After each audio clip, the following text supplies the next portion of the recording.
Eclectic Parrot show on this Monday, the something or other of November. And yes, it's the hectic parrot today. All kinds of things happening for you to listen to at home. Kind of things we got on the show today. 400 to 240 blocks. No, it's 400 blocks of public land are going to be sold. Yes, the government's trying 400 blocks have been identified for possible sale, but we'll go into all the different things and parrot. This and that. 240 odd and possibly belonging to conservation forests and lands, which means all these blocks of public land that have got really excellent remnant bits of vegetation on them may or may not be assessed as worth or being not worth selling. So we're going to find out a bit about that. Cape Schanck teeing off, a little bit of background as to that development. You might have seen the glossies in last Monday's paper, I think it was, on the Cape Schanck golf course down there and all the international tourists who are going to thunder down there. It was the Thursday of the week before last, actually. Telling me really well today, the accurate parrot. And but anyway, a few bits and pieces on that. CFNL, the decline and the decline. Terrible. But we have a CFNL employee, X, to talk about Altona, Kororoit Creek, the revegetation, CP schemes and so on. Westgate Park, a retrospective of what happened there, and Dynon Road at Maribyrnong, so all those bits should be interesting. We've also got Hans from up at Cape Trib, some we work with pretty closely, and when we were up there, I think if you're listening you may remember we had a section on the show. We dealt with the fact that people up there were getting it together to build a natural history museum and buying back some of the rainforest land up there. Really together sort of crew. And Hans is going to give us a ring from Mossman at around about 11:15. Also have a fish marketing report. This is from... It was brought out by the Department of Ag, and we've got a woman called Sue Connolly who may or may not give us a ring. Probably may. Sometime around about 11:30. It's going to be a hectic day today, and so we'll be talking about that fish marketing report about fish marketing in Victoria. We've mentioned these things on the Parrot before, but now we've gone through them a bit more thoroughly, and so we'll be able to bring you a little bit more information as to exactly what's going on in that regard. The Marine Park. Last week I had a wander around the Marine Park with a couple of officers of Conservation Forests and Lands, and we'll have a little bit of yarn about the Marine Park and its potentials and non-potentials, and a rather strange press statement that came out from Conservation Forests and Lands in regard to that Marine Park. So all up it should be hectic, I think. Roger? Yeah, it's likely to be quite hectic, I think. But yeah, first I think we should start with a few notes on the news. This week we're going to be really short, sharp and sweet. What's happening? Cryptic signals to the outside of the studio. We've got a cryptic parrot outside at the moment who's... We should learn a proper code like semaphore or something so that we can... A giant black text and write on the window so we know what the hell's going on. Notes on the news, Roger?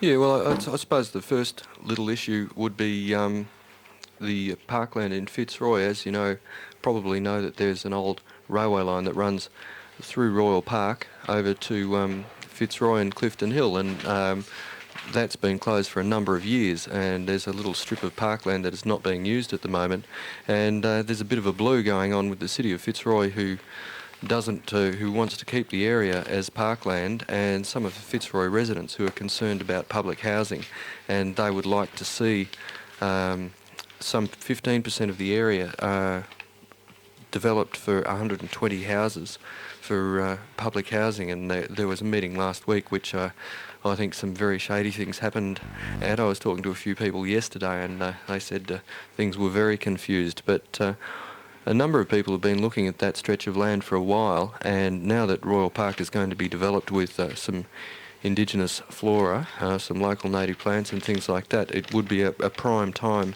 to revegetate that whole strip and link it up with the Merry Creek. It would just be an excellent concept for the inner city to have a vegetation strip running between two, quite potentially, and at the moment they are important, but they could potentially be much more important pieces of land as far as local parkland and having the plants out there and just being able to go along to some place and enjoying it and learning something from it. Yeah, it's also really important for inner suburban areas like Fitzroy and Carlton and Collingwood and the more working class areas that, you know, of Altona and that, to get the benefit of having the trees and the parkland, like more oxygen, greener, better feel, looks nicer, more birds, a prettier environment. It's interesting in Melbourne that the areas with hilly relief, like Beaumaris and that, tend to have the best bush and be the most top value real estate areas, and then the poorer people, the poorer of us, I think I'm well included on that.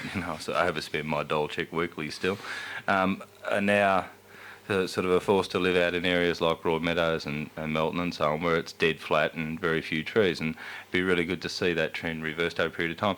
I find it a bit obscure that they're going for 15% of this place to sort of go into housing development. That always strikes me as rather odd. You're better off to buy up the trendy households in Fitzroy and revert them back to sort of housing commission places that could be offered to sale for people who need them. Maybe they could turn that Super big cheap old prices. that big old wool store that they used in Mouth to Mouth. Maybe they could turn that into some sort of trendy type public housing thing. Yeah, there's a few things. There's a gas and fuel land there too. I don't know what the story is with that at the moment, but there's all kinds of areas that are already been wrecked. And if you've got this beautiful ring corridor around Fitzroy that does join up the creeks, and that's spot on, and it could be possible to get possums all the way through there, and various other little animals too. Heaps of possums in Fitzroy. You've been in the Amber Gardens with a sandwich at night. God, yeah, but not many people do, but when you do, it's a very popular joint with the odd brushy on. They've been very adaptable. You can see them up in the elm trees, and they eat elm shoots. I think some of them have probably never even crawled up a gum tree. Some of the possums in there, so. And following on from that, Roger, we have another article that I've picked up here in today's Age. It's the 24th today too, by the way. Oh, good.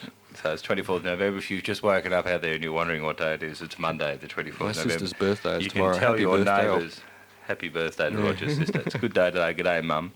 How's it going? Wallabies milk is made to order. There's a ripper little article here on Tyndall Briscoe, who wrote one of the first books that was published on marsupial physiology called The Life of a Marsupial. And do we know what marsupials are out there? I was thinking that when I was reading this morning. For the listeners, you don't feel blissfully ignorant if you don't know what a marsupial is. You're just a victim of a very bad education system. The way it works is a bit like this for mammals. There are three groups of mammals that were classified last century, and one group is the monotremes, which is platypuses and echidnas, and they have monotreme means one hole for everything, and so their reproductive organs and their urinary tract and their fecal action all comes from the one hole, and they don't have nipples as such to feed the young milk. They just have glands. So that's echidnas and platypus, those spiny echidnas and the cute little platypus. They're one group of mammals, and as defined by their unique breeding system. And then the marsupials have a breeding system which is the young, they don't have a placenta like us, which we are called placentals, and the young are actually only grow to a very small undeveloped stage. For the most part though, there's quite a bit of variation, and then eventually they emerge and complete their growth on the nipple of the female. Now, and sometimes in a pouch and sometimes not in a pouch, depending on the marsupial. Now, this article that's in the Future Age Day, it's well worth reading. It's a tad complicated, but it's about Tamar wallabies, which are amazing little wallabies. They live on desert islands off the southwest coast of Western Australia, among other places. Also scattered throughout South Australia, and often in really sort of dry-looking habitats. Very efficient at conserving water, but Tyndall Briscoe had been looking at the way they produce milk from their nipples, and he found that it's the very end of the nipple had several milk-producing glands, and the sucking stimulation of a young wallaby meant that the milk quality and the milk quantity that came out of these nipples varied from the time the wallaby was very, very small right to the time it was large, and so it could produce a richer milk when the young wallaby, as it's growing, required it, and then the number of glands decreases and produce a different kind of milk when the wallaby's just running around the place and hopping back into the pouch. And an animal could have two nipples that were both doing different kinds of production, one producing 2 millimetres a day and the other producing 100 millimetres a day, millilitres I should say. So an amazing event, and the last comment on this, which is very pertinent, that marsupials, I'll read out the last paragraph. Marsupial lactation, which is milk production system, is complex and superbly coordinated with the development of the young and interwoven with a reproduction strategy attuned to a harsh Australian environment, and gives lie to the common view that marsupials are primitive mammals. They are not primitive, just different, and that's really important. And the last group of mammals is placentals, which includes us and dogs and cats. And yes, lo and behold, of course, you've been taught the placentals, because they include us, we're the modern go-getting type mammals that are really sort of out there to do it, and we are the sort of, the inheritors of the earth. In the future, we will be top shit. Who said that? But anyway, so we're going to be the top group of mammals, and it's just not true. It's just collywobbles. And also, more to the point, is that classification tends to be really unitised, and this is a good example of it with some classifications. With marsupials, for instance, the northern brown bandicoot, its young are not born in a totally undeveloped state. In fact, they come out quite furred and quite well developed in only a few days and a couple of weeks, and they're charging around the place. And yet, on the placental end of the scale, if you want to bring the closest to a marsupial reproduction in the placental, the common mouse. Mice have tiny little unfurred, undeveloped little critters that are quite dependent on the milk from the mother for quite a long time. So there's incredible variation in reproductive systems, and so they're not primitive or whatever. They're strategies for coping with different environments. Okay, we could probably thunder on about that all morning, but we won't. And Roger, you got another article there. Yeah. This is tag team today. This is the hands touching across the table. Your turn, Roger. A lot of double teaming going on too. This is a little article that was in Saturday's Age, which you might have missed. There's usually not much news in Saturday's Age, but about the Dutch and their manure.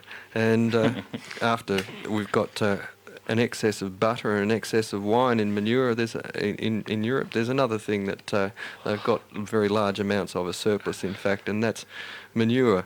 And it says here that Holland is something I'm not aware of. It is a country of 14 million people, about the same population of Australia, a couple of million less, and it's become the world's second biggest exporter of agricultural products behind the US. And so with all this intensive farming, they've got a lot of bullshit. And we'd better watch our excreta quota. We might go over it. Now it's preparing to export manure, and they've got a big problem there because in the intensive farming, you've got to put a lot of chemicals in, say to the animals. You're feeding them antibiotics, sometimes just to make them grow faster. Sometimes if they get sick, drenches. You've got all sorts of chemicals, hormones. You've got all sorts of chemicals coming out of manures and things in. Fertilisers and things like that, and that's been also seeping into the water table. So what they've done in Holland, the government has come up with a manure package.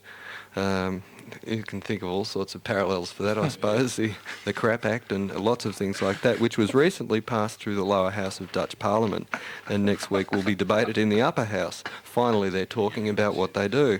And it'll just fill the lower house until it rises up the stairwell and floods the upper house, where it'll be passed again. And so that farms exceeding, each farm is going to be a certain level of manure they're allowed to produce, and each farm exceeding their levels must pay a levy which will underwrite the cost of getting rid of the excess. But what they'll be doing is exporting their manure to Eastern Europe, where the countries are not blessed with so much of that sort of fertiliser. So much for all that crap. Now, am I coming out through here, Roger? My headphones aren't working. Aren't they? I don't think they are. Am I up? Wiggle your plug. You are up. Am I? Is working. I'll wiggle my plug. I'll take them off so I don't feel quite so... They're called cans, actually. Sorry, cans. The Peninsula raid nets 60 birds. Yes, protected Australian birds worth thousands of dollars on the black market were confiscated by Fisheries and Wildlife Raid. They're now the Fisheries Division of Conservation Forests and Lands, but they may be attached either to the Forestry Division or to the National Parks and Wildlife Division, so I'm quite sure these people probably don't quite know who they are. But anyway, about 60 birds, including major Mitchell cockatoos, yellow rosellas, mallee rignecks, hooded parrots, bluebonnets, were seized and taken to the Melbourne Zoo. Now, this is good stuff that the fisheries are catching people. Fisheries officers have got really horrendous jobs. There's not many of them per square mile. One territory, for instance, for Phillip Island, I'll see if I can remember it.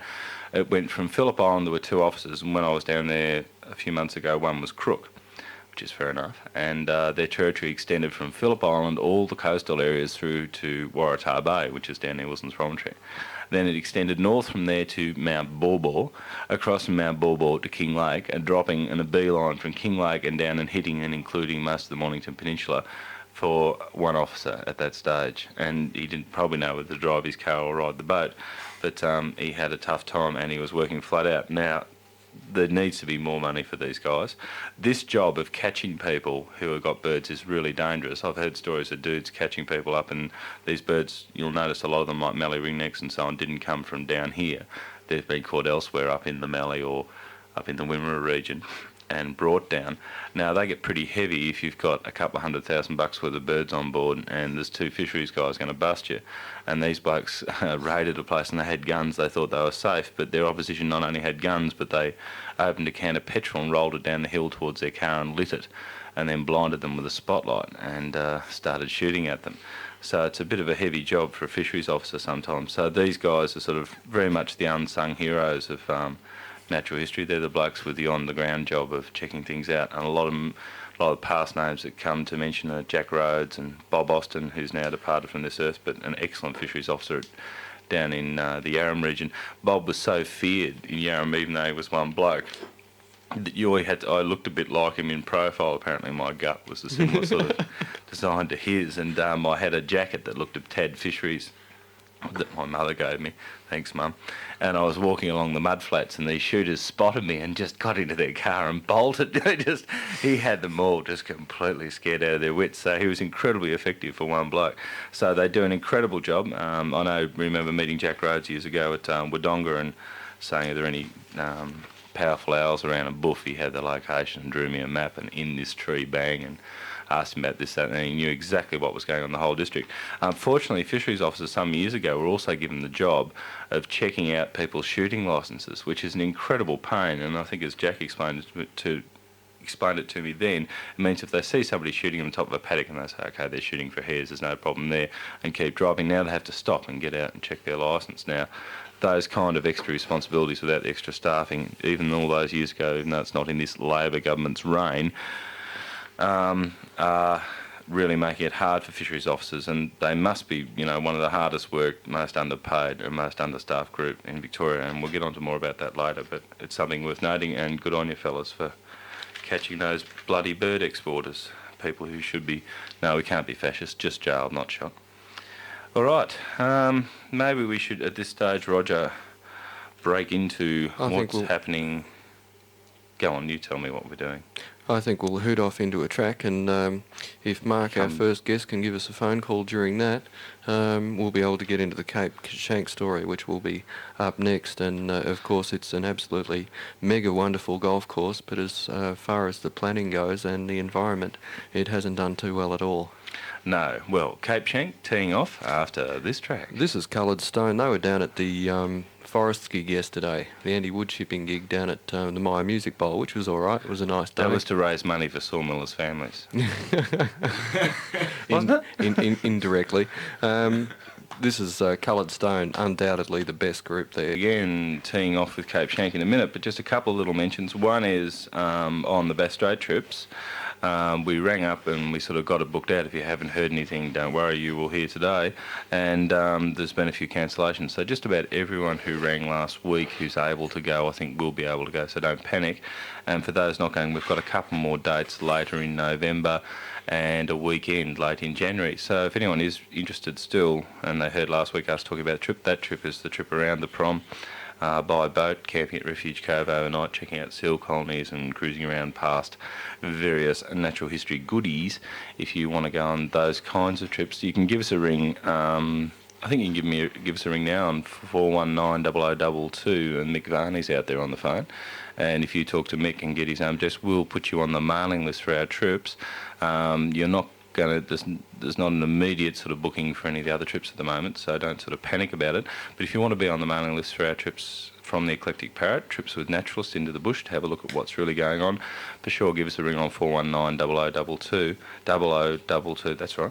And another quick request, this is a beauty, we've scored a shop front down in Queensbury Street, and that we're going to be doing talks and slideshows and films and audio visuals and all those sorts of things from. Great schemes, eh? We're trying not to be greenies. It's really hard. I've thrown away my batik shirt from last week. Looking at it in the mirror, I decided yes. But it did have buttons and a collar, like it wasn't a caftan type shirt. And I haven't gone and hugged any trees. But we need a few things for it. Like, it's incredibly bare at the moment, and we're incredibly broke. So if you've got a table out there, particularly that you're not using, sitting in your back shed, or you've just helped somebody shift 7 years ago and you've still got their gear and you're sure they're going to stay in Tibet for the rest of their life, and you've still got it there sitting in the back of your shed, or you've been to Rumbarellas and flogged a few tables and feel really embarrassed about how to get them back again, give us a call and let us know how we can connect up to you, and we'll pick it up. And we need tables and chairs, and if there's any people out there who've just dismantled a theatre, a projection screen would be really nice too. So any of those kinds of things that you think would be useful.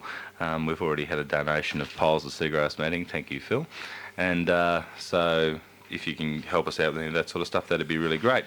That's the extended parrot flies all over Melbourne, so museums in South Gippsland and top retail premises in Queensbury Street.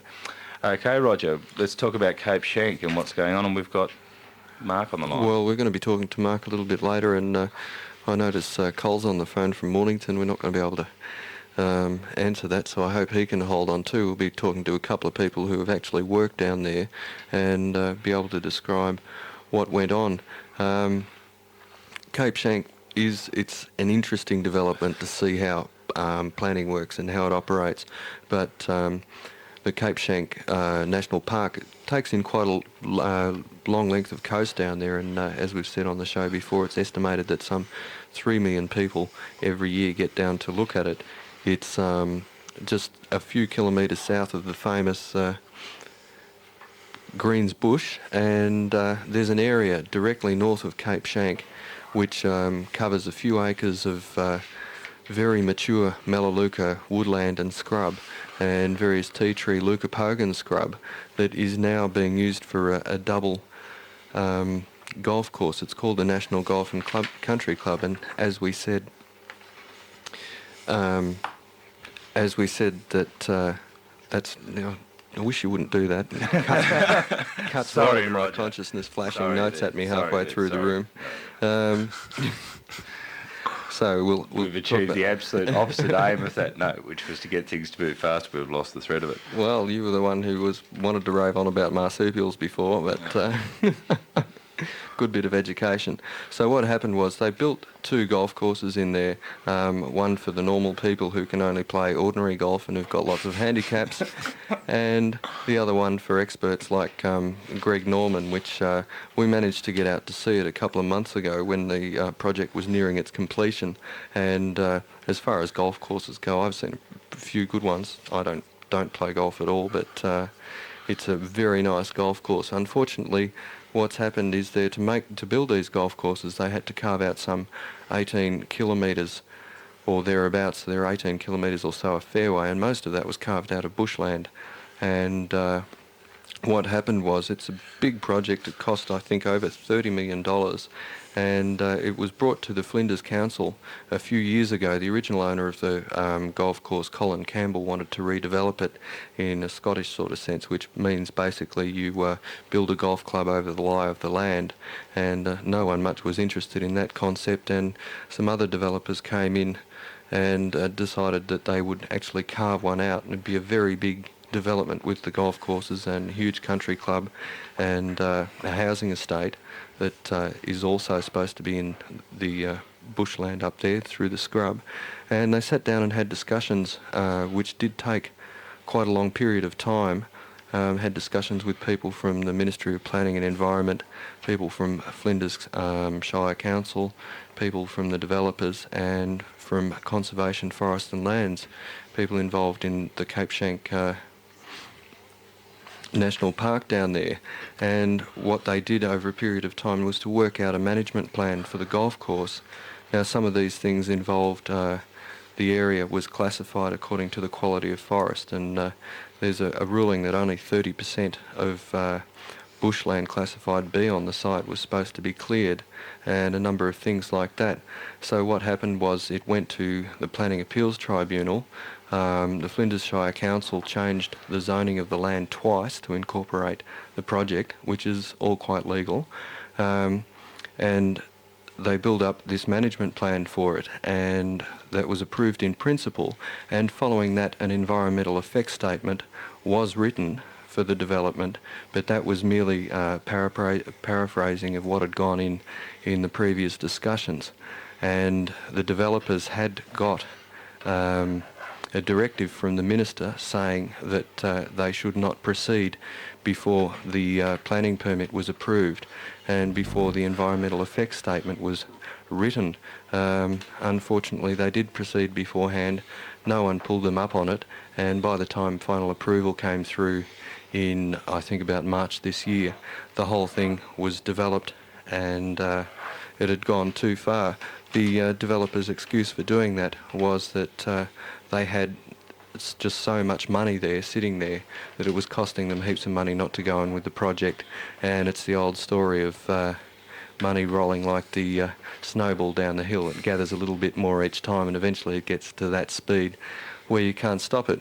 But we'll get Mark Adams on the line. He actually worked on the project, and the unfortunate thing is if you're dealing with the environment and you become involved on a project like this, you may as well do it to get it done in the best possible way you can. And Mark was involved in the collecting of seed from the local area and the propagating a heap of plants for that. But we'll get Mark on the air now and see how we go. Mark, are you there? I'm here. Beauty, can you speak up a bit, please, mate? Okay. Rightio. Just give us a rough description of what you did when you started and what your job was down at Cape Schanck.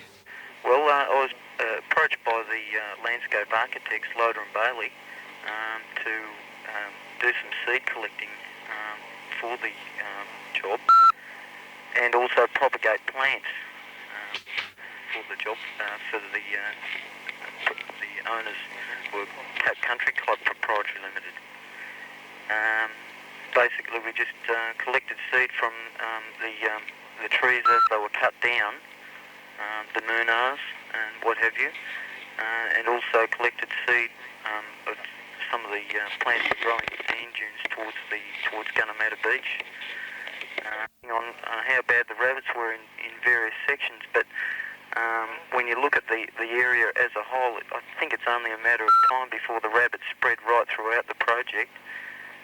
Some areas had to be replanted completely. I think we would have lost probably in some sections down towards the coast. I'd say at least 80% of the plants that we planted would have been wiped out in a matter of about 2 to 3 months. But other areas hadn't been touched. So it's a strange situation, but it's only going to get worse. So what do you think the effect of this golf course right on the side of the national park is going to be there?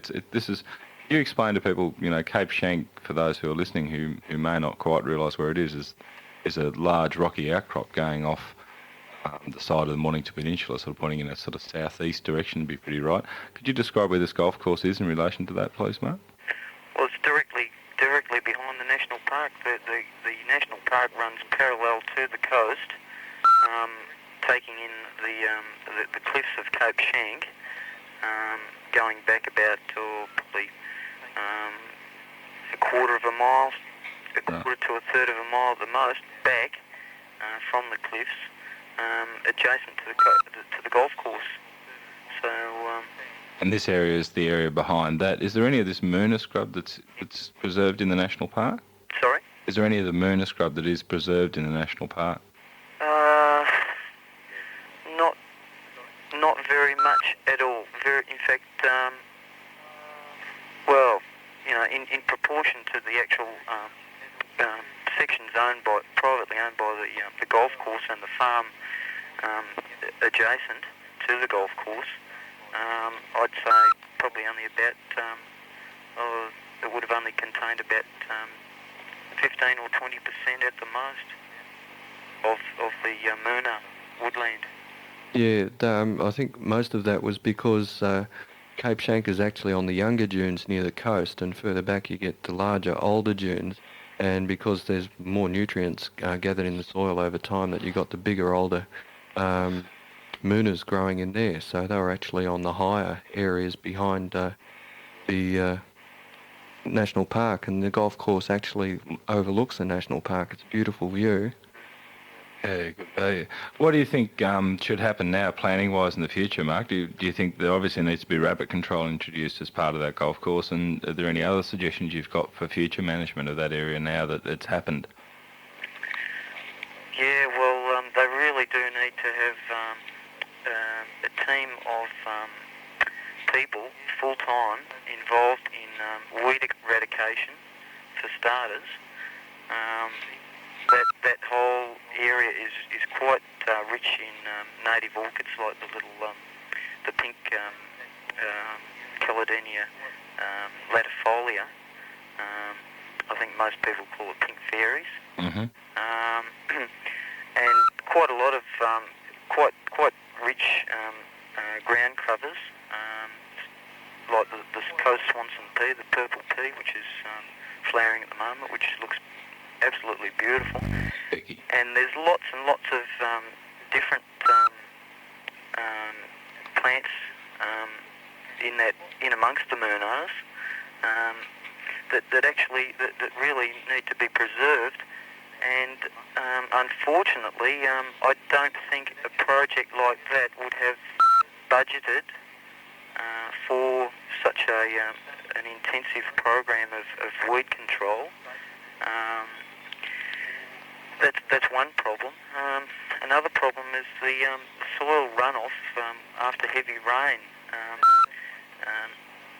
Quite a lot of soil is deposited around the trunks of the Murnars after heavy rain, and that itself will wipe out a lot of the remaining old ones.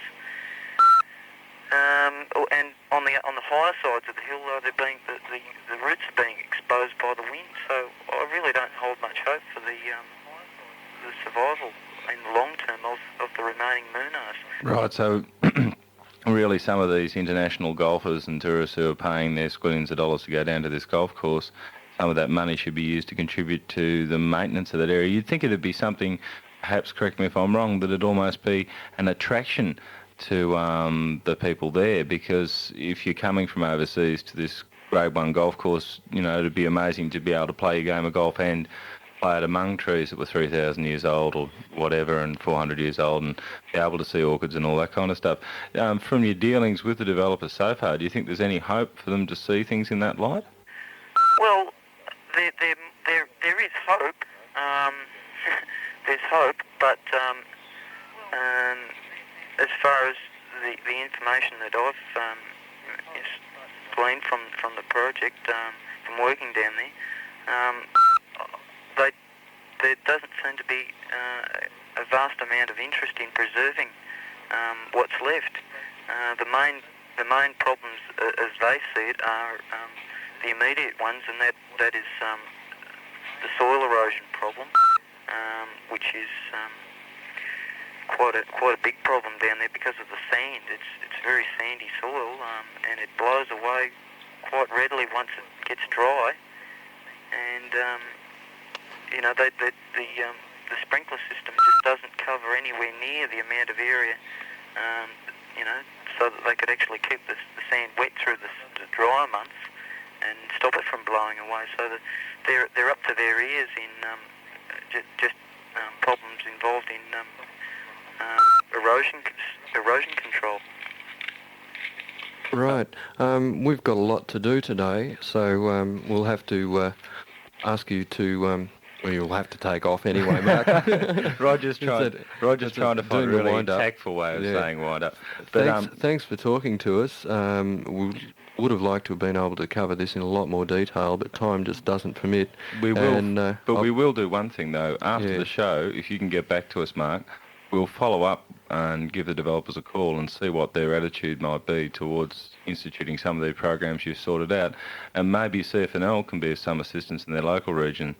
Seeing as it appears to be another botch as far as the planning permit went, they can maybe make up for a lot of lost ground in a small way by them working in cooperation with the developers to tackle some of these problems that you've identified. Mm-hmm. Okay, so if you can give us a call after the show, that'd be great. Beauty.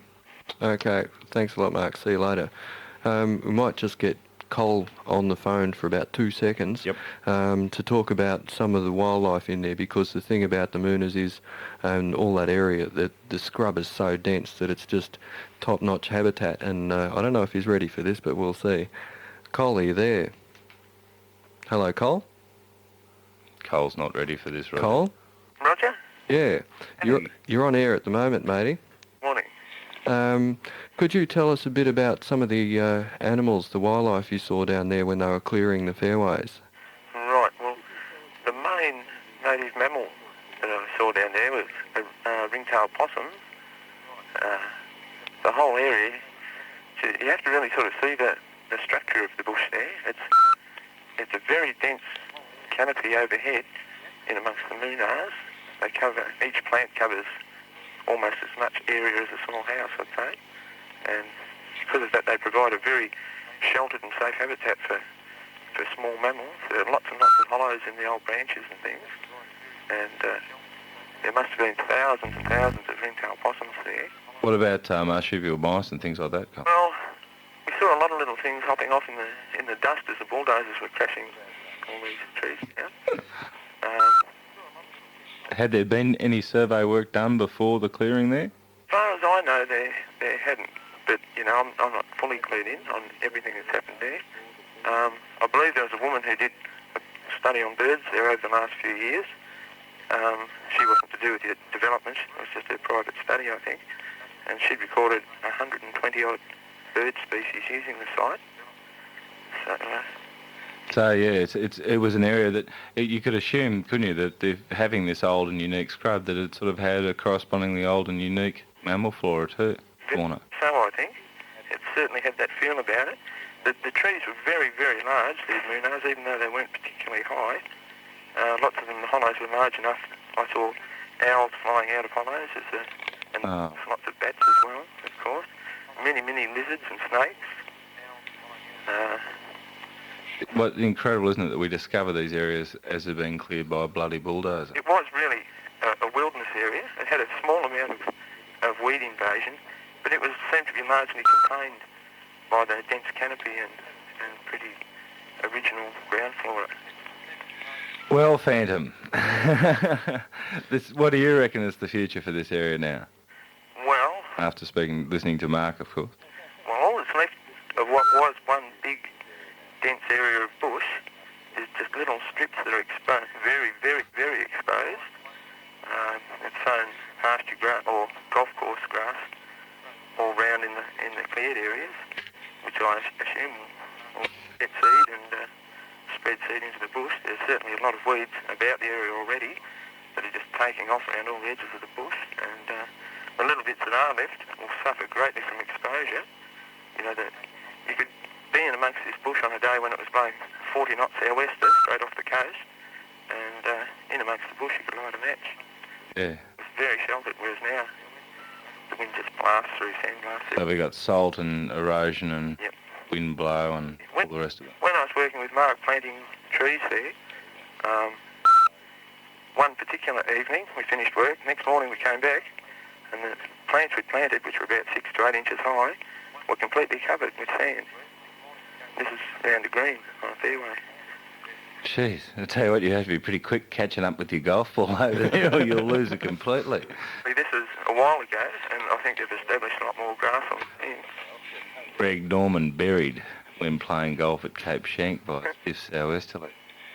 All right, Mark. Well, Phantom, and did you enjoy your Cape trip, mate? Yeah, it was excellent. Fantastic.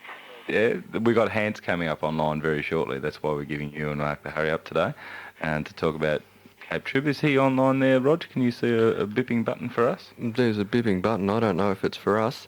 Thanks a lot for talking to us this morning, Cole. Yep. And Bob? And we'll catch up with you sometime in the near future. Real good, mate. Beauty. Okay, we were just talking to Colin Milne and Mark Adams, who were both working down at Cape Schanck, and there's a lot more we could say about that, but you've been able to get a little bit of a taste about what was down there and what is there now. And we'll follow it up hopefully for next week and see if we can do something with the developers to try to do something to, I don't know, put a bit back into what they've wrecked. And this is an Eno track by This River. Okay. The time's 20 minutes past 11 o'clock. You're listening to the Eclectic Parrot. On 3 RRR, in case you're wondering where your dial was. And we've got Hans on the air from up at Cape Trib, and I'm going to talk to him in a minute. And we were up at Cape Trib just recently for one of those Eclectic Parrot Wanderlust wanders up there, and stayed up there for 10 days. And I think, as I said a couple of times on air, the people who were up there really impressed us with just how hard they were working towards looking after and getting better management for the rainforest up there, and just what had happened in the past and how they cope with it. You can imagine the road that went through on a sort of walking track that had been made just 3 weeks previously. Those kind of things would be pretty soul destroying, and a lot of people seem to pack up and leave, and they say, right, the wilderness has been destroyed, not going to have anything to do with it. But Hans is one of the people who live up there and who have just keep working at things and moving in some really interesting directions. And we met Hans. He had an information stall at Cape Trib Beach, a truck with a whole lot of posters and brochures and things laid out, and photos of the wildlife, and was sitting there talking to people. And 60s, and it would only ever last one wet season whenever they cleared it again, and it had become a very popular and was becoming a very well-known walking track. About a 11-hour solid hike through from Cape Trib to Bloomfield. Right, and that would have been through excellent rainforest all the way too, of course. Yes, and also with canopy intact, Bob. That was a very important part. It was like walking through a tunnel. It was really wonderful. Right, and what's the situation? The first attempt at putting a road through there. What was the situation with that? What did that road look like when they put it through? Well, immediately they started bulldozing. They, of course, destroyed the canopy over it, and then that was in '83. They put the pilot road through, and they followed the walking track, what had become the walking track, almost exactly, except right at the northern end they deviated quite a long way to get away from some private properties, but that was not in the national park. All the southern end of the track, the southern half of the track was through National Park and on the walking track. Right, and the road has been considerable trouble to keep open since, Hans. Yes, they are working up there at the moment on the Donovan Range, which is a very steep part of the track. They have reduced it now, they say, from 1 in 3 to 1 in 5, which is still double what the main roads department would like it to be. This is the grade of the track. Right, and they've moved about 30,000 cubic metres of dirt, a large percentage of which would be in a loose state, and with the wet coming up, well, we fear the worst for the forest and for the fringing reef in that area. Right, and that's the other thing too that I might just give a little promo to, that Cape Trib is one of the only areas left on the north coast of Queensland where there is live fringing reef. Right along the coast. And most of the Great Barrier Reef, when you go up there, you think, oh yes, we're in Queensland now, we'll go down the beach and swim on coral reef. But in fact, you've got to go out some miles to get to the reef. But at Cape Trib, the fringing reef comes right along the shore. And some of the best fringing reef is at Imogen Creek, Hans. Yes, north from Imogen Creek it gets especially good, mainly because there's never been agricultural works or roads in that area. The fringing reef there has been there for a long, long time and got established there in probably different weather conditions, and it's managed to survive very precariously. We certainly fear the worst for it now, because even down below Cairns, south of Cairns, there was once fringing reef, of which there's now no trace left. Right. So the agriculture provides the silt, and the silt covers the fringing reef, and that kills the coral, and that's the sort of situation with most of the fringing reefs to the south. Yeah, that's true, Bob. The barrier reef is quite safe, of course. That's a long way out, even at Cape Tribulation, where it's quite close. It's still about 8 miles. But the fringing reef is very close into shore, often at the base of the cliff or just off the beach, and it is very, very sensitive to discolored water. Coral, as you know, requires fairly clear water, the right temperature, not too much fresh water. What happens with the heavy rainfall we get here the fringing reef is so close in that the fresh water stays on the surface and is later on clear. When it's clear away from the fringing reef, it's then absorbed into the salt. But in the initial stage where it first hits the salt water, it floats on top and is then carried clear of the fringing reef. That's why it has so far managed to stay alive. Right, and so this clearing of the road's going to add a big pile of silt, and of course it'll lower the forest capacity to hold back that fresh water. Yes, certainly from below the road surface. See, not only is the road itself eroding in heavy wet season, it's all the dirt that they've pushed over the side. See, they don't cart anything away as they dig a road into a hillside. It all gets dumped on the spot and spills over into the forest, and it's loose in that stage, and it's just carried away by the heavy rain we get. Right, so that road is still just a disaster that it always was. One really good thing, Hans, that's happening up there is that you're putting together a bit of a natural history museum field study centre up there. Would you like to tell us a little bit about that? Yes, the negotiations are going on for that, for the land and that, but they look almost finalised. We hope to have the signatures on paper just before Christmas. And the main owner and architect were up last week, and they've come up with some exciting plans for it. Right, and you have a professor from Wollongong University giving you a hand on this one. Well, he's the main owner of it. He's the instigator of it, and he is buying the piece of land that it's all going to be done on. Right, yeah, that sounds really, really good. That's a really good positive thing to do. And how's your truck going, Hans? Are you still out there at Cape Trib Beach? Yes, it's been very quiet. I've been a couple of times at Cape Trib Beach and a couple of times at the Cape Trib store, and it's a lot quieter. We should get another bit of a run at Christmas, but at the moment it's fairly quiet. And we're thinking of running another trip up there, Hans, in the wet season in February to get a different look at Cape Trib. We've been up there at the end of the dry, now we want to go up at the wet. When I was talking to you when I was last up there, you surprised me by saying, I asked you how often you went to town down there, and you said not very often in the wet because there was that much tucker in the forest. Can you give us a bit of a story about that? It's not so much the forest, Bob. There's things edible in the forest, but we have on the place where I am a lot of fruit trees.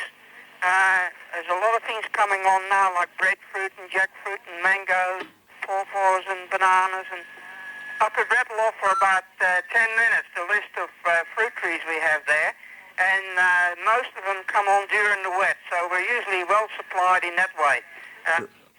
We very rarely need to bother with trips to town during the wet, because we stock up with staple things and make sure we have fuel and gas and odds and ends, and then we just let it rain if it wants to. The other thing up there, Hans, with the wet season is the wildlife goes through a bit of a radical change up too. Things get pretty different as far as flowering plants and as far as the animals and birds you see. Yeah, certainly there's a lot of things flowering at the moment or fruiting. And the numbers of birds are fantastic and fairly tame too. Oh, that's excellent. All right, Hans. Well, we hope to see you up there in February, and we'll get to talk to you off air when we go into a cart just for a couple of minutes before I go. Okay?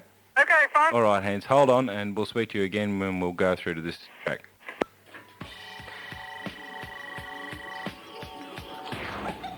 3RRR's 10th birthday celebrations continue with a live fundraising edition of Watching Brief, the multi-award-winning networked current affairs program that's produced right here at RRR.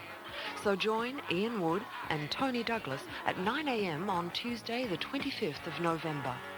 There'll be live debates on wood chipping in East Gippsland and the electric power line controversy, followed by talkback as well as the usual roundup of national and international peace and environment issues. So tune in on Tuesday morning the 25th of November at 9 o'clock and give Watching Brief the financial support it needs to continue into 1987.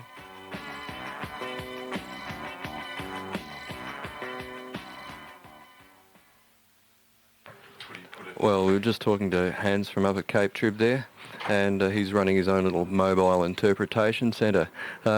We've got about a show's worth to fit into 25 minutes today. It's 25 minutes to 12. Oh yeah, do listen to Watch in Brief tomorrow, and if you've appreciated the show, please do dig into your pockets and give them a few bickies, because they work like all hell and do need their rewards for it. It manages to keep you going.